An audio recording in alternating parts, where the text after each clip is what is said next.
Hello everyone, welcome back to my channel. इस video में हम बात कर रहे होंगे डेटा स्ट्रक्चर के बारे में।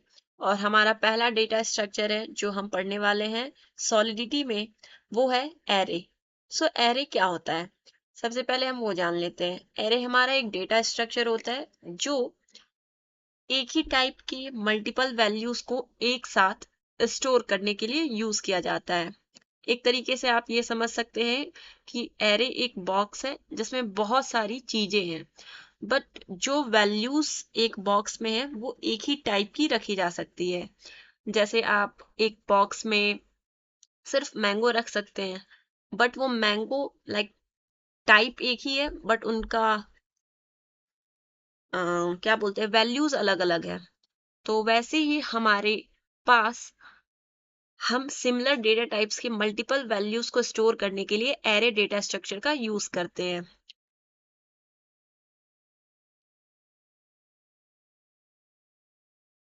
तो ये हमने अपना सॉलिडिटी फाइल बना लिया है। और सबसे पहले हम लाइसेंस यहाँ पर डिक्लेयर करते हैं, लाइसेंस आइडेंटिफायर GPL 3.0। और जल्दी से हम लोग सेकेंड लाइन कोड लिख लेते हैं। सेकेंड लाइन प्रेगमा, यहाँ पर हम सॉलिडिटी के वर्जन को डिफाइन करते हैं और ये होता है 0.70 से 0.90 तक। ठीक है, तो ये हमारा हो गया। अब हम लिखेंगे अपना कॉन्ट्रैक्ट। कॉन्ट्रैक्ट का नाम आप कुछ भी दे सकते हो। एंड यहाँ पर हम सबसे पहले एक एरे क्रिएट करेंगे। तो मैं आपको बता दूं कि सॉलिडिटी प्रोग्रामिंग लैंग्वेज में आप दो तरीके से एरे क्रिएट कर सकते हो। या तो आप फिक्स साइज के एरे को क्रिएट करो या आप डायनेमिक साइज के एरे को क्रिएट करो। फिक्स साइज के एरे में क्या होगा कि आपके एरे की साइज पता रहेगी, और डायनेमिक में आप लाइक आपके एरे की साइज आपको नहीं पता है। और फिक्स साइज में ये होगा कि आपको सिर्फ 5 वैल्यूज स्टोर करनी है उस एरे में, तो आप फिक्स साइज के एरे को यूज करो।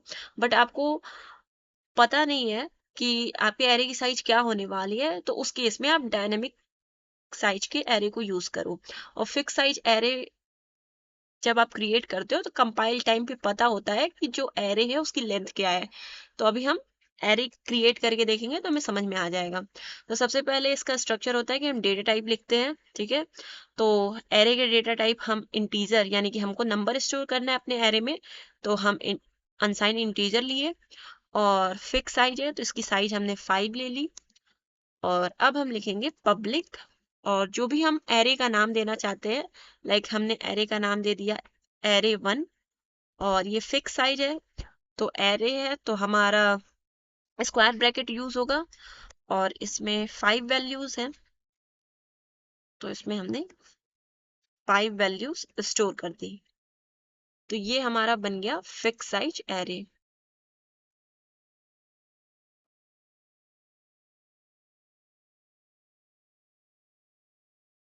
और इस फिक्स साइज एरे की वैल्यू को अगर हमें गेट करना होगा तो वो हम कैसे करेंगे।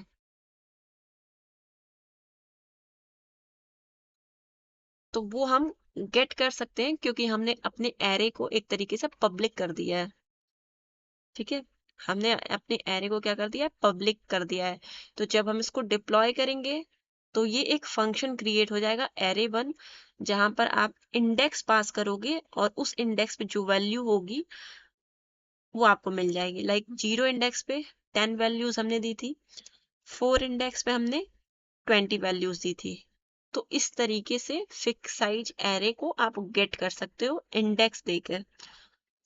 बट अगर हम सिर्फ एरे की साइज डिक्लेयर करें, एरे डिक्लेयर करें, बट एरे की वैल्यू डिक्लेयर ना करें और उसकी वैल्यू सेट करें हम सेटर फंक्शन के थ्रू, तो वो भी हम इस वीडियो में देखेंगे।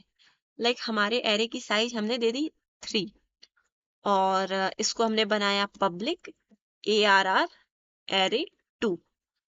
अब हमने एरे डिक्लेयर कर दिया, बट इस एरे में जो 3 वैल्यूज होंगे वो वैल्यू सेट नहीं है। तो इसको सेट करने के लिए हम लोग सेटर फंक्शन क्रिएट करेंगे और इसको करेंगे पब्लिक अब ये सेटर फंक्शन जो है एक तो इंडेक्स लेगा, ठीक है, एक तो इंडेक्स लेगा, दूसरा उस इंडेक्स पे कौन सी वैल्यू आपको रखनी है वो लेगा, और सिंपल सा एरे ऑफ 2 पे इंडेक्स पर जो आपने वैल्यू पास की है वो रख देगा। तो इस तरीके से सेटर फंक्शन भी क्रिएट हो गया है। दोबारा हम डिप्लॉय करेंगे तो ये हमारा कॉन्ट्रैक्ट डिप्लॉय हो गया है, और हम सेटर फंक्शन को कॉल करेंगे तो अभी हमारे पास एरे के किसी भी इंडेक्स पर कोई वैल्यू नहीं है। तो हम क्या करेंगे कि 0 इंडेक्स पर 5 वैल्यू रखेंगे, और फिर फर्स्ट इंडेक्स पर हम लोग 10 वैल्यूज रखेंगे, सेकंड इंडेक्स पर हम लोग 15 वैल्यू रखेंगे। तो ये हमने जो एरे है जिसकी साइज 3 है उसकी 3 वैल्यू को सेट कर दिया। अब हम 0 इंडेक्स पर चेक करेंगे तो 5 वैल्यूज हमें मिल रही है। फर्स्ट इंडेक्स पे चेक किया तो हमें 10 वैल्यूज मिल रही है, सेकेंड इंडेक्स पे चेक किया तो हमें सेकेंड वैल्यू यानी कि तीसरी वैल्यू हमें मिल रही है। तो इस तरीके से तीनों वैल्यू हमने सेट भी कर ली और गेट भी कर ली। अब हम एक फंक्शन बनाएंगे जिससे हमें पता चलेगा कि किसी भी एरे की लेंथ क्या है।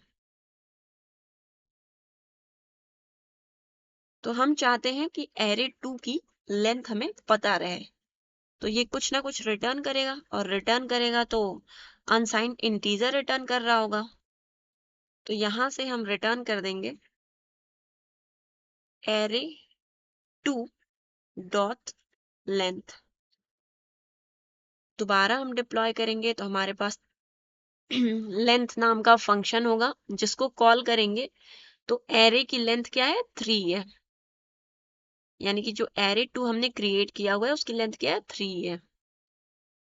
तो हमने अभी इस वीडियो में सिर्फ फिक्स साइज एरे की बात की है, नेक्स्ट वीडियो में हम लोग डायनेमिक साइज के एरे की बात करेंगे।